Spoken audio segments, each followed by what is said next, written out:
আশার কথা ইউটিউব চ্যানেলে আপনাকে স্বাগত। আপনি আশা সংক্রান্ত যে কোনো ছোট বড় খবর আমার এই চ্যানেলে পাবেন, তাই নতুন হলে অবশ্যই চ্যানেলটি সাবস্ক্রাইব করবেন। আর যদি আপনি সাবস্ক্রাইব হয়ে থাকেন, আপনাকে ধন্যবাদ। না পোষালে আশাকর্মীরা কাজ ছেড়ে দিই, আমি এটা আগেও বলেছি, এখনো বলছি, ভবিষ্যতেও বলবো। আশাকর্মীরা না পোষালে কাজ ছেড়ে দিক, কিন্তু রাজ্য জুড়ে আশাকর্মীরা তো তাদের ন্যায্য দাবিতে বেশ কিছুদিন ধরে আন্দোলন করছেন। তাহলে কোচবিহার জেলা তৃণমূল আইসিডিএস এবং আশা সভানেত্রী শ্রাবণী চ্যাটার্জি ঝা কেন এইভাবে বলছেন যে না পোষালে আশাকর্মীরা কাজ ছেড়ে দিক? সাংবাদিক পার্থসারথী রায়ের সঙ্গে একান্ত সাক্ষাৎকারে মুখোমুখি শ্রাবণী চ্যাটার্জি ঝা। না পোষালে আশাকর্মীদের কাজ ছেড়ে দেবার বার্তা আপনি ওপেন মঞ্চ থেকে একাধিকবার দিয়েছেন, কতটা যুক্তিসঙ্গত? না পোষালে আশাকর্মীরা কাজ ছেড়ে দিই, আমি এটা আগেও বলেছি, এখনো বলছি, ভবিষ্যতেও বলবো। দেখুন, আশাকর্মীদের ভাতা বৃদ্ধি সংক্রান্ত দাবি দীর্ঘদিনের এবং সাম্প্রতিক রাজ্য বাজেটে 1000 টাকা বাড়ানো হয়, তাতে তারা অখুশি, তাই তো তারা আন্দোলনের পথে। শুনুন, যে ভাতা বৃদ্ধির আন্দোলন করছে, কখনো অসঙ্গে মানে এটাকে আমি কখনোই বলবো না যে ভাতা বৃদ্ধি চাইতেই পারে। এখন চাইলেই যদি ওনারা 50,000 টাকা ভাতা চায়, এটা কি আমাদের পক্ষে, রাজ্য সরকারের পক্ষে দেওয়া সম্ভব? না না, তারা 50,000 টাকা এরকমের কোনো ব্যাপার নেই, তো তারা ভাতা বৃদ্ধির জন্য আন্দোলন করছে। হ্যাঁ, করেছে।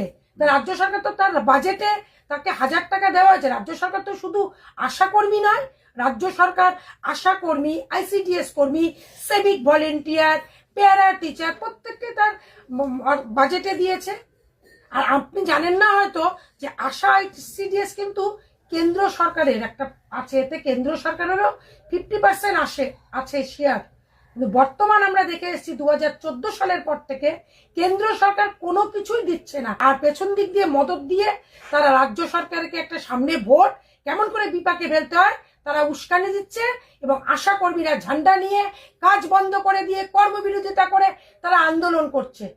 না দেখুন, আন্দোলন তারা তাদের ন্যায্য দাবিতে করতেই পারেন, কিন্তু আপনি একজন কোচবিহার জেলা আইসিডিএস এবং আশাদের সভানেত্রী তৃণমূল কংগ্রেসের পক্ষ থেকে, তো আপনি কি এভাবে বলতে পারেন কাজ ছেড়ে দেওয়ার কথা? হ্যাঁ, বলতে পারি। কারণ দেখুন, আশা কর্মী এবং আইসিডিএস কর্মী যারা আছে তাদের প্রতিনিয়ত তাদের বাচ্চা গর্ভবতী মাদের নিয়ে তাদের একটা কাজ। তো সেই আশা কর্মীদের কাজ হচ্ছে সেই গর্ভবতী মাকে ইঞ্জেকশন দেওয়া, পালস পোলিও, বাচ্চাদেরকে পরিষেবা দেওয়া, বাচ্চারা কখন ইঞ্জেকশন নিচ্ছে আইসিডিএস সেন্টারে নিয়ে আসা, মাল্টিপারপাস সেই ইঞ্জেকশনগুলো দেওয়া।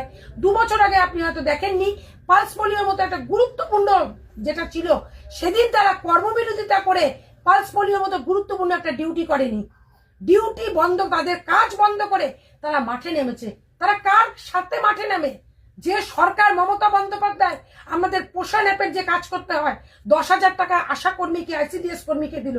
আন্দোলন করতে হলে দিল্লিতে যাক, দিল্লিতে গিয়ে আন্দোলন করুন। 8-10,000 টাকা নাকি আশা কর্মীরা বেতন পান, ভাতা পান, এটা শুনেছি। তো এবার একটা সংসার তো অত অল্প টাকা চলে না, এবং তাদের তো ম্যাক্সিমাম পরিশ্রম করতে হয়, অনেক কাজ করতে হয়, তাহলে তারা তাদের ন্যায্য দাবিতে আন্দোলন করতেই পারেন, কিন্তু আপনি সেজন্য কাজ ছেড়ে দেওয়ার কথা বলবেন, কতটা যুক্তিসঙ্গত? দেখুন, 2014 সালে তাদের কিন্তু অনারিয়ামটা ছিল 800 টাকা। আজকে 2026 সালে যেটুকুনি বেড়েছে, 7,000 টাকা এসেছে, সেটা মাননীয় মুখ্যমন্ত্রী মমতা বন্দ্যোপাধ্যায়ের জন্য এসেছে। আর আপনি যে বললেন না 8-10 হাজার টাকা, এটা হয়তো আপনি সম্পূর্ণটা জানেন না। একটা আশাকর্মী যখন একটা মা এলাকায় গর্ভবতী হয়, তার 2টো ইঞ্জেকশন হয়, টিটি ইঞ্জেকশন হয়। সেই মাকে যখন সেই আশাকর্মী ইঞ্জেকশন দিতে সেন্টারে নিয়ে যায়, তার জন্য একটা তারা ইনসেন্টিভ পায়। তারপরে সেই বাচ্চাটা যখন মাটা গর্ভবতী অবস্থায় সেই মাটা যখন হাসপাতালে যায়, আশাকর্মী তার সাথে যায়, তখন একটা ইনসেন্টিভ পায়। তারপরে সেই বাচ্চাটার 9 মাস পর্যন্ত যে ইমিউনাইজেশন হয়, সে প্রত্যেকটা ইমিউনাইজেশনে আশাকর্মী তার ইনসেন্টিভ পায়। আপনার কাছে হয়তো বার্তাটা জানা নেই, এবং এই ইনসেন্টিভের টাকাটা সম্পূর্ণ রাজ্য সরকার বহন করে, কেন্দ্র সরকার কিছু দেয় না। এবং ইনসেন্টিভ নিয়ে, অনারিয়াম নিয়ে একটা আশা কর্মী মাসে 15 থেকে 16, কেউ 18,000 টাকা পর্যন্ত, তার বেশিও তোলে। মমতা বন্দ্যোপাধ্যায় কি করেনি? আশা কর্মীরা দূরে দূরে যাবে জন্য তাদেরকে সাইকেল পর্যন্ত দিয়েছে। কেন্দ্র দেয়নি, কেন্দ্র ভোটের আগে বিক্ষোভ মিছিল এই জায়গাগুলো থেকে যে বার্তাগুলো উঠে আসে, তারা তাদের ন্যায্য দাবিতে আন্দোলন করছে, সেটাই কিন্তু আমরা সাধারণভাবে দেখি। তো সেক্ষেত্রে আপনি কি আপনার তাদের না পোষালে কাজ ছেড়ে দেবার যে বিশেষ বার্তা, সেটাকে আপনি এখনো বহাল রাখতে চান? হ্যাঁ, এখনো বহাল রাখতে চাই। কারণ আমাদের অনেক বাড়িতে অনেক শিক্ষিত মেয়েরা আছে, অনেক বউরা আছে, গৃহবধূরা আছে যারা এই কাজটা করার জন্য আগ্রহী। আর ওখানে কিন্তু আমরা স্যালারিভুক্ত নয় আশাকর্মীরা, ওখানে চুক্তি আছে। তো আপনারা দেখবেন আশাকর্মী বা আইসিডিএস কর্মী, তুমি যখন তোমার কাজে আসলে তোমাকে ঊর্ধ্বতন কর্তৃপক্ষ যা বলবে তোমাকে মেনে নিয়ে তাই করতে হবে। তুমি যদি সেটা না মানো তুমি তোমার কাজ ছেড়ে দাও। আপনার এই যুক্তিপূর্ণ কথাগুলো আপনার কাছে হয়তো বা, কিন্তু এই রাজ্যের যে হাজার হাজার লাখো লাখো যে আশাকর্মী, তারা কি এটা ভালোভাবে নিচ্ছেন? সে না নিলে আমার কোনো ব্যাপার নাই। আমি যেটা মনে করি সঠিক কথা, যেটা ঠিক, আমি সেটাই বলি। কারণ মাননীয় মুখ্যমন্ত্রীর কাছে তারা আবেদন করেছিল যে তাদের হচ্ছে মাতৃকালীন ছুটি লাগবে। মাননীয় মুখ্যমন্ত্রী বাজেটে এবার মাতৃকালীন 6 মাসের ছুটি দিয়েছেন তাদের। তারা দাবি করেছিল দীর্ঘদিনের যে আমরা রিটায়ার হলে 65 বছর বয়সে যখন অবসর হয়, একটা আইসিডিএস কর্মী, একটা আশা কর্মী, তার পরিবার 5 লাখ টাকা পায়। এটা দিচ্ছে কে? মমতা বন্দ্যোপাধ্যায়। তাই 5 লাখ টাকা দেওয়া হচ্ছে। তারা দীর্ঘদিনের আন্দোলন যে আমরা যদি কর্মরত অবস্থায় কোনো আইসিডিএস, কোনো আশা কর্মী মৃত্যু হয়, তার পরিবার যেন 5 লাখ টাকা পায়। মাননীয় মুখ্যমন্ত্রী সেটাও এবার বাজেটে বলেছেন তার পরিবার পাবে। এত কিছু দেওয়ার পরে তাদের আন্দোলন। আচ্ছা, একদিকে আশা কর্মীরা তারা যেটা পান সেটাতে তাদের চলছে না এবং তারা ন্যায্য দাবিতে আন্দোলনের পথে, আর আরেকদিকে একটা এ ধরনের দায়িত্বপূর্ণ পদে থেকে আপনি এভাবেই বার্তা দিতে চাইছেন যে শুধু কুচবিহার জেলা নয়, রাজ্যের আশা কর্মীরা না বসালে ছেড়ে দিন। এটা কি আদৌ কতটা যুক্তিসঙ্গত? একই প্রশ্ন আবারও করব। একদম যুক্তিসঙ্গত। কারণ আমি তো আপনাকে প্রথমেও বলেছি, এখনো বলছি, আইসিডিএস আশা এটা কিন্তু কেন্দ্রীয় প্রজেক্ট।